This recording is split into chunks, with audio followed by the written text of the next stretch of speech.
Damai sejahtera dari Allah Bapa yang melampaui segala akal, itulah yang memelihara hati dan pikiran dari saudara sekalian di dalam Kristus Yesus Tuhan kita. Amin.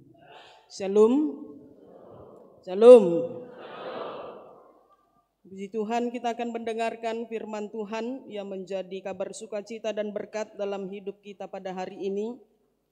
Kita buka Alkitab kita, Kisah Para Rasul pasal yang ke-8, ayat yang ke-14 sampai ayatnya yang ke-25. Demikian firman Tuhan, kami akan membacakan untuk kita seluruhnya. Ketika rasul-rasul di Yerusalem mendengar bahwa tanah Samaria telah menerima firman Allah, mereka mengutus Petrus dan Yohanes ke situ. Setibanya di situ, kedua rasul itu berdoa supaya orang-orang Samaria itu beroleh Roh Kudus. Sebab Roh Kudus belum turun di atas seorang pun di antara mereka, karena mereka hanya dibaptis dalam nama Tuhan Yesus. Kemudian keduanya menumpangkan tangan di atas mereka, lalu mereka menerima Roh Kudus. Ketika Simon melihat bahwa pemberian Roh Kudus itu terjadi oleh karena rasul-rasul itu menumpangkan tangannya, ia menawarkan uang kepada mereka serta berkata, "Berikanlah juga kepadaku kuasa itu, supaya jika aku menumpangkan tanganku di atas seseorang, ia boleh menerima Roh Kudus." Tetapi Petrus berkata kepadanya, "Binasalah kiranya uangmu itu beserta dengan engkau, karena engkau menyangka bahwa engkau dapat membeli karunia Allah dengan uang. Tidak ada bagian atau hakmu dalam perkara ini, sebab hatimu tidak lurus di hadapan Allah. Jadi bertobatlah dari kejahatanmu ini dan berdoalah kepada Tuhan, supaya Ia mengampuni niat hatimu ini. Sebab kulihat bahwa hatimu telah seperti empedu yang pahit dan terjerat dalam kejahatan." Jawab Simon, "Hendaklah kamu berdoa untuk aku kepada Tuhan, supaya kepadaku jangan kiranya terjadi segala apa yang telah kamu katakan itu." Setelah keduanya bersaksi dan memberitakan firman Tuhan, kembalilah mereka ke Yerusalem, dan dalam perjalanannya itu mereka memberitakan Injil dalam banyak kampung di Samaria. Demikian firman Tuhan dikatakan. Bapak, Ibu, Saudara yang dikasihi Tuhan kita Yesus Kristus, untuk memahami konteks khotbah bagi kita pada pagi hari ini, ada baiknya kita membaca mulai dari ayat yang pertama sampai ayat yang ke-25, supaya kita dapat memahami dan menemukan pesan yang boleh kita petik dari khotbah ini. Ada dua tokoh yang boleh dikatakan melalui nats ini yang banyak diceritakan selain dari dua rasul yang disebutkan, yaitu Petrus dan Yohanes. Jadi kalau dalam istilah perfilman di negara kita ini ada dua tokoh pemeran utamanya. Siapakah dia? Yang pertama mau dikatakan yaitu Filipus. Jadi Filipus ini adalah seorang diaken di Yerusalem. Jadi Filipus yang mau dikatakan firman Tuhan pada pagi hari ini bukan Filipus seorang dari 12 murid Tuhan Yesus, tetapi dia adalah seorang diaken dari 7 diaken yang ada di Yerusalem. Mungkin kita mengenal ke-7 diaken itu. Ada Stefanus yang mati martir. Filipus salah satunya, yang kemudian Prokorus, Nikolaus, Nikanor, Timon, dan Permanes. Inilah ketujuh diaken yang dikatakan, dan Filipus adalah salah satu dari diaken ini. Filipus ini adalah seorang penginjil yang luar biasa. Tetapi karunia penginjilan yang ada dalam Filipus sang diaken ini baru muncul ketika terjadi penganiayaan hebat di Samaria, di Yerusalem. Jadi tadinya Filipus ini hanyalah sebatas pelayan yang melayani meja di ibadah di bait suci di Yerusalem, dan dia adalah salah satu dari 7 diaken tadi. Tetapi dia hadir di tengah-tengah kehidupan para diaken dan kehidupan orang Samaria. Dia mampu menjadi penginjil yang luar biasa. Setelah Stefanus dibunuh, dilempari dengan batu. Kisah Para Rasul 8 ayat 1 bisa kita temukan di sana bahwa dikatakan ada penganiayaan besar yang terjadi di jemaat Yerusalem. Mereka semua kecuali para rasul-rasul, mereka keluar dari daerah itu, dari Yerusalem. Mereka pergi ke Yudea, ke Samaria, dan ke segala penjuru yang ada di dunia ini.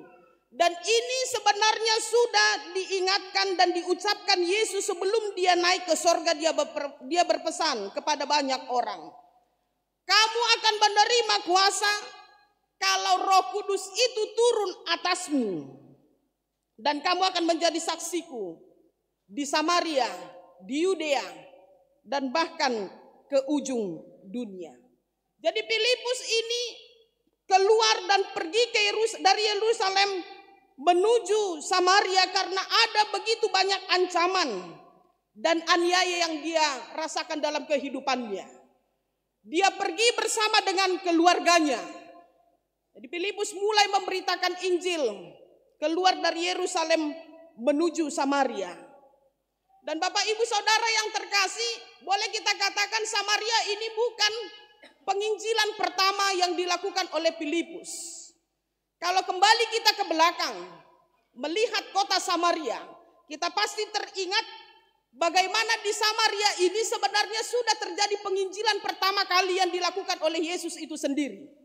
Jadi bukan Filipus salah satu orang yang melakukan penginjilan di Samaria, tetapi Yesus yang sudah membuka awalnya. Bagaimana dia berjumpa dengan perempuan Samaria di sumur Yakub. Jadi penginjilan itu sesungguhnya sudah diawali dengan Tuhan Yesus, lalu diteruskan oleh Filipus melalui konteks khotbah bagi kita pada pagi hari ini. Di Samaria lah Filipus melakukan pemberitaan sukacita Injil dan melakukan banyak mukjizat kepada orang Samaria.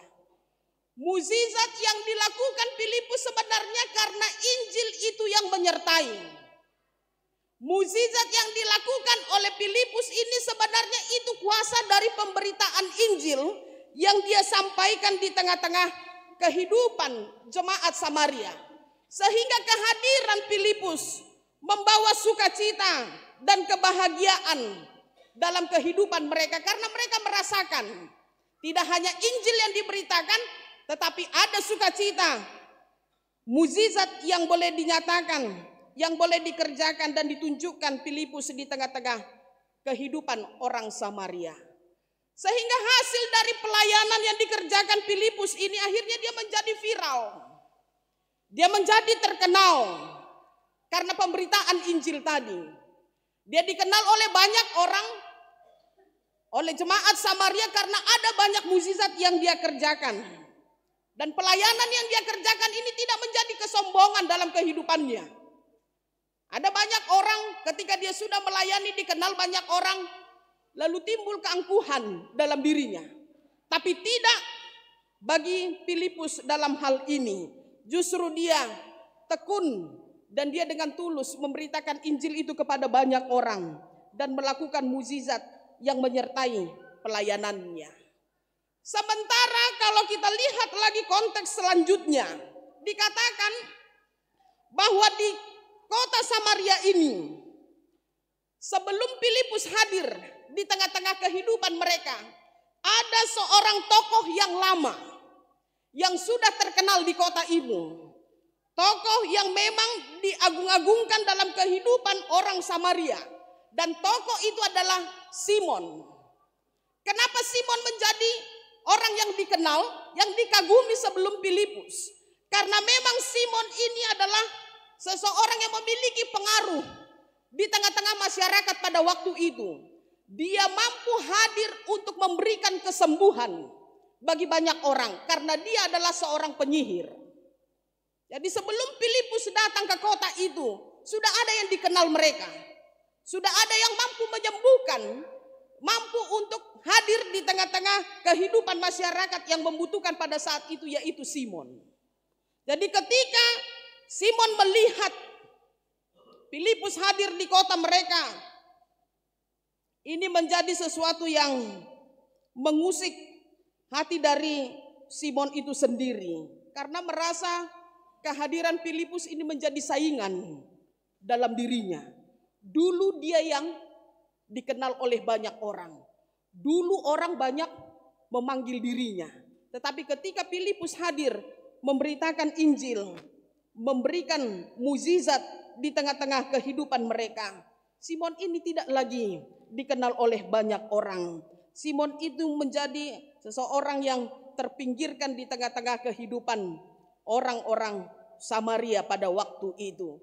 Dan memang wujud dan buah dari pelayanan Filipus ini banyak orang yang hadir dan ikut di dalamnya. Kalau di ayat yang ke-12 dikatakan banyak orang yang pada akhirnya memberikan diri dan dibaptis oleh Filipus itu sendiri.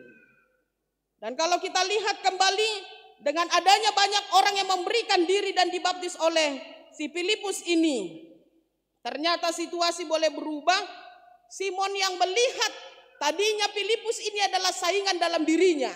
Di ayat yang ke-13 dapat dikatakan di sana, Simon melihat apa yang terjadi yang dikerjakan oleh Filipus itu dan ujungnya, dia yang tadinya merasa itu adalah saingannya, dia melihat dan dia ikut percaya dan dia boleh memberikan dirinya juga dibaptis oleh Filipus dalam hal konteks bagi kita pada pagi hari ini.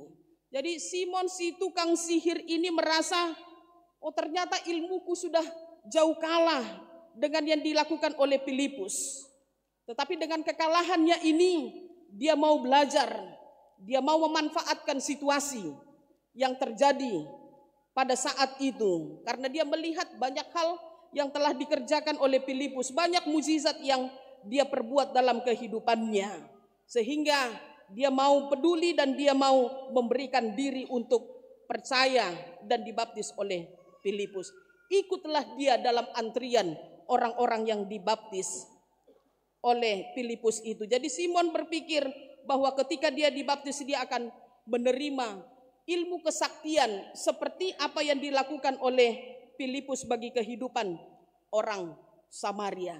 Jadi pikiran Simon, dia merasa molohudohoti si Filipuson, bertambahlah ilmuku.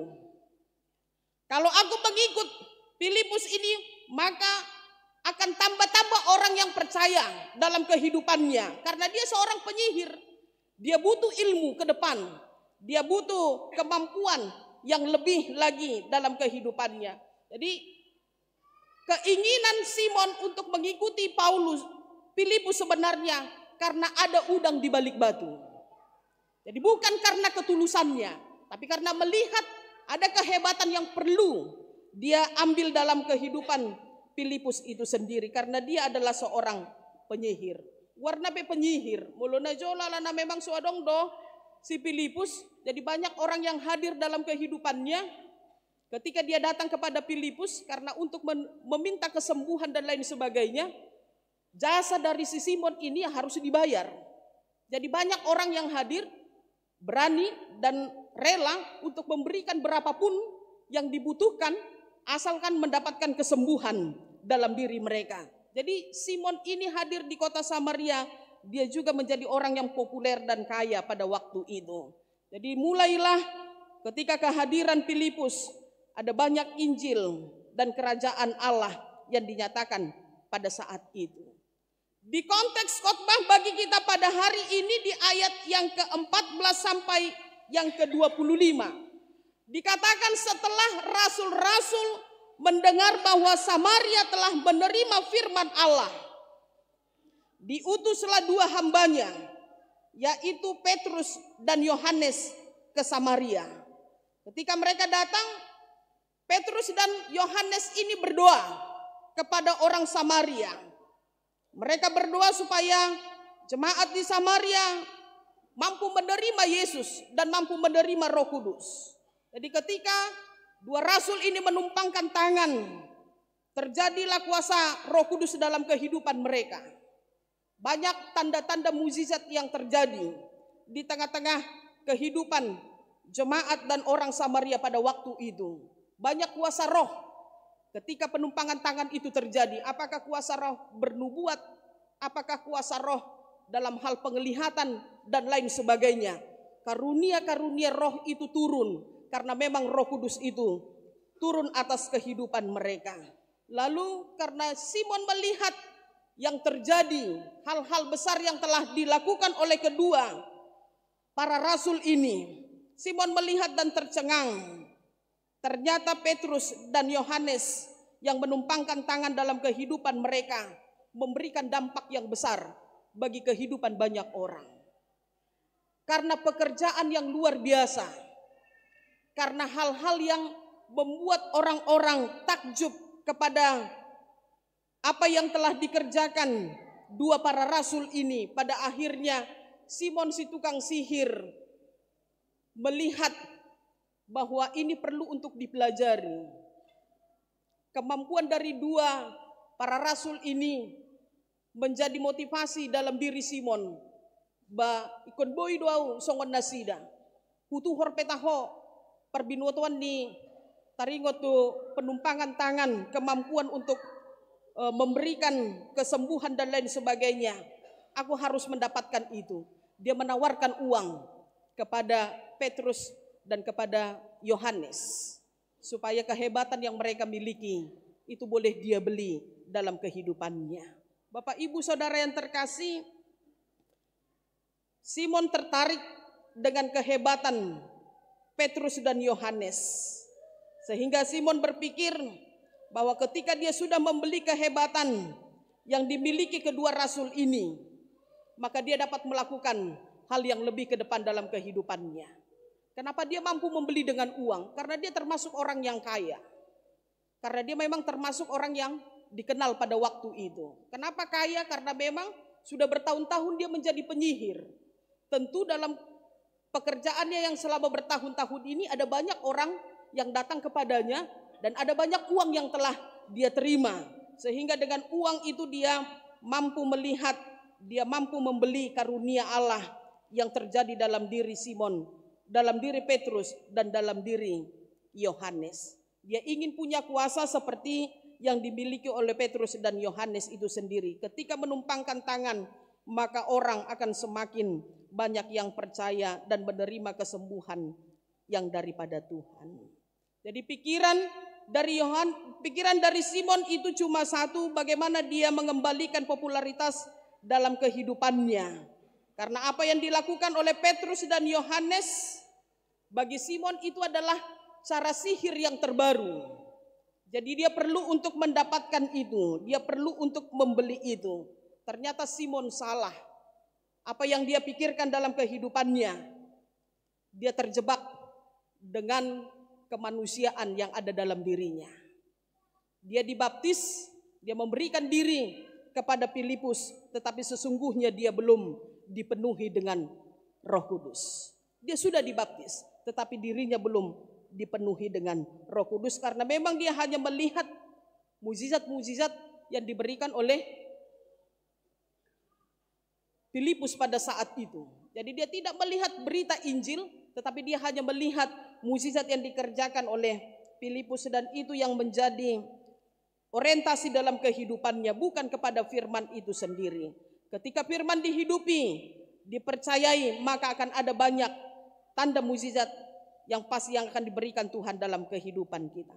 Bapak Ibu Saudara yang terkasih dalam Tuhan kita Yesus Kristus, dua tokoh utama ini bisa kita katakan memiliki pemahaman yang bertolak belakang. Simon hanya memikirkan apa yang bisa dia dapatkan. Simon hanya memikirkan keuntungan bagi dirinya. Simon hanya mencari sesuatu yang berguna bagi dirinya. Karena dia adalah seorang penyihir yang pura-pura bertobat. Memberikan dirinya dibaptis. Padahal ada yang ingin dia petik. Padahal ada yang ingin dia cari. Padahal dia hanya mau menambah ilmu sihirnya. Melalui ilmu sihir kekristenan. Itu yang dia lakukan dalam kehidupannya. Jadi bukan Tuhan Yesus itu dilihat bagi dia adalah tokoh yang bisa memberikan kuasa yang besar ketika dia percaya dalam kehidupannya. Artinya kiranya kita dijauhkan kepada hal yang demikian.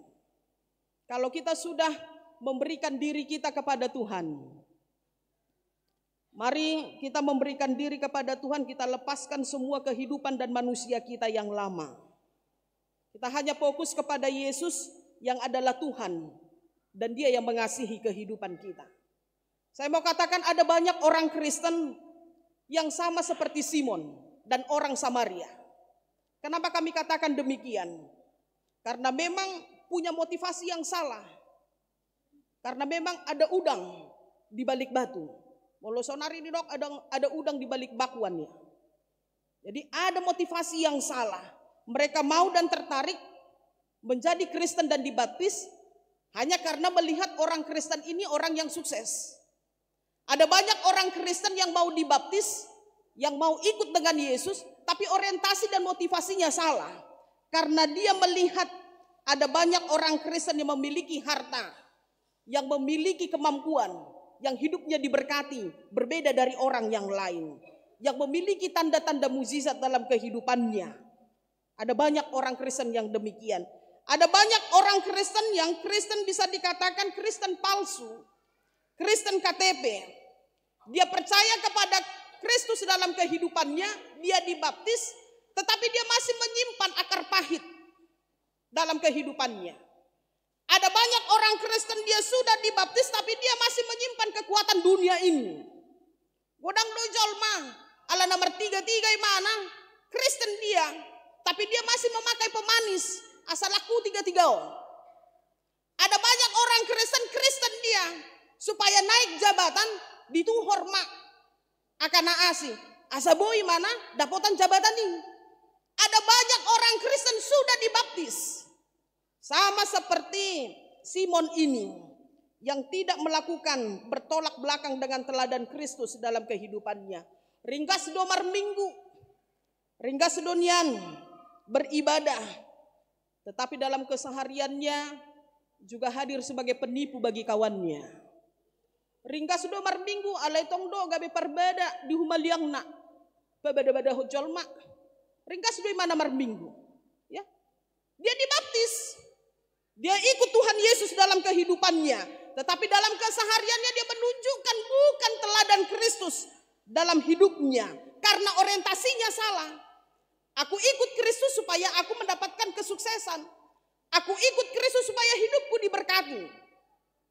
Orientasi kita melakukan hal-hal yang sesungguhnya bukan itu yang Tuhan katakan dalam kehidupan kita. Kalau kita mengikuti Yesus, tuntutan pertama yang firman Tuhan inginkan dalam kehidupan kita harus bisa menyangkal diri. Pikul salib, baru kita bisa mengikut Yesus dalam kehidupan kita. Ternyata kekristenan orang Kristen banyak dia Kristen tetapi belum dipenuhi dengan roh. Ya. Kristen donasida. Aledang dope digo hiton di porbadia. Ya. Simon ini orang dia ikut Kristus berarti dia orang Kristen. Tetapi hidupnya belum dipenuhi dengan Roh Kudus. Kalau orang Kristen yang hidupnya dipenuhi dengan roh seperti Filipus tadi, maka dia akan mampu bertindak melakukan buah-buah roh. Disakiti orang, dia mampu mengasihi. ditekan, dihina orang, mampu dia memaafkan. Ima orang Kristen memang tidak hanya dibaptis, tetapi dia dipenuhi dengan roh dalam kehidupannya. Karena itu ada orang Kristen juga, dia adalah orang Kristen yang menerima dan percaya kepada Kristus, tetapi dia belum dipenuhi dengan Roh Kudus itu, sekedar dibaptis dan percaya karena yang dia pikirkan hanya kepada dirinya. Yang kedua mau dikatakan dalam kehidupan kita, jangan jadikan firman Tuhan itu hanya sebagai keuntungan dalam dirimu dan engkau mencari pujian di dalamnya. Seperti yang dilakukan Simon si penyihir dalam hal ini.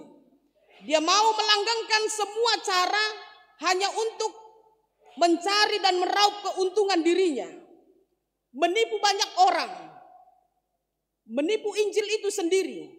Menipu kuasa Tuhan itu sendiri supaya dia dipuji oleh Tuhan. Supaya dia dipuji oleh banyak orang. Karena itu melalui firman ini disampaikan kepada kita.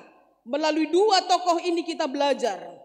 Mari jauhkan hidupmu seperti Simon dalam hal ini. Ketika kita memberikan diri kita dibaptis, ketika kita memberikan diri kita untuk ikut Tuhan, mari kita juga ikut bertobat. Dan kita mau melakukan firman Tuhan dalam kehidupan kita. Mari kita juga mau hidup kita supaya dipenuhi dengan Roh Kudus. Ketika kita mau menjadi si Filipus dalam kehidupan kita, mari kita terus melayani Tuhan sesuai dengan kehendaknya dalam kehidupan kita. Kalau Tuhan percayakan dalam kehidupan kita karunia talenta yang begitu besar dan luar biasa yang bisa kita rasakan, mari kita pakai talenta itu untuk melayani Tuhan, memberitakan firman Tuhan dalam kehidupan kita. Karena Tuhan berkata melalui topik minggu kita pada hari ini, Tuhan sudah memberikan kuasa kepada kita sebagai murid, kuasa untuk bersaksi, memberitakan Injil Tuhan di tengah-tengah kehidupan banyak orang. Jadilah sebagai murid yang setia, dan jadilah sebagai murid yang memang telah siap untuk diutus menjadi saksi di tengah-tengah kehidupan dunia ini. Amin, kita berdoa.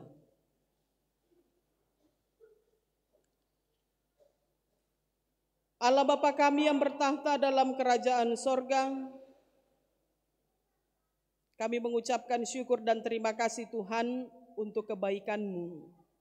Segala berkat yang boleh Kau curahkan dalam kehidupan kami. Sampai pada hari ini, kami di dalam kesehatan, kami di dalam sukacita, dan kami telah bersekutu memuji dan memuliakan nama Tuhan melalui peribadahan kami pada hari ini. Kami telah menerima kebenaran firman Tuhan yang berbicara di tengah-tengah kehidupan kami, bahwa kami adalah orang yang telah Engkau panggil untuk menjadi anak-Mu, pengikut Tuhan di tengah-tengah kehidupan kami di dunia ini. Dan panggilan itu tidak cukup hanya sekedar kami mengikut Yesus di dalam kehidupan kami, tetapi Tuhan menginginkan dalam kehidupan kami supaya kami pun mampu hadir dan kami pun mampu bersaksi atas setiap kebaikan yang telah Engkau berikan dalam kehidupan kami. Kami mau dan kami diutus untuk bersaksi bagi dunia ini, memberitakan kabar baik, memberitakan Injil dan kerajaan-Mu di tengah-tengah kehidupan dunia ini dan kehidupan banyak orang yang belum mengenal Engkau dalam kehidupan kami.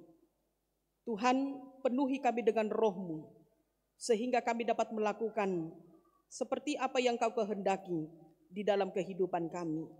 Supaya kami mampu melakukan setiap firman-Mu dan kami menjadi berkat bagi kehidupan dunia ini dan hidup kami pun diberkati.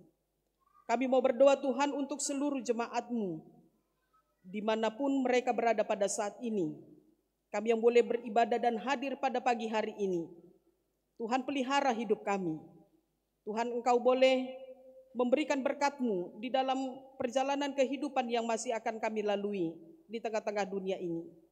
Biarlah Tuhan juga yang memberikan hikmat dan pengertian bagi kami untuk melakukan pekerjaan yang seturut dengan kehendak Tuhan dalam kehidupan kami. Buat jemaat-Mu Tuhan yang di dalam keadaan sakit, kiranya Tuhan Kau yang menyembuhkan mereka. Mereka yang di dalam keadaan yang terpuruk oleh karena persoalan yang mereka alami, mari Tuhan Engkau boleh memberikan kepada mereka sukacita, memberikan kepada mereka kekuatan, sehingga mereka boleh dimampukan dan dimenangkan, mengalahkan setiap perkara yang terjadi di tengah-tengah kehidupan mereka. Terima kasih Tuhan, kami serahkan hidup kami di sepanjang minggu yang akan kami lalui.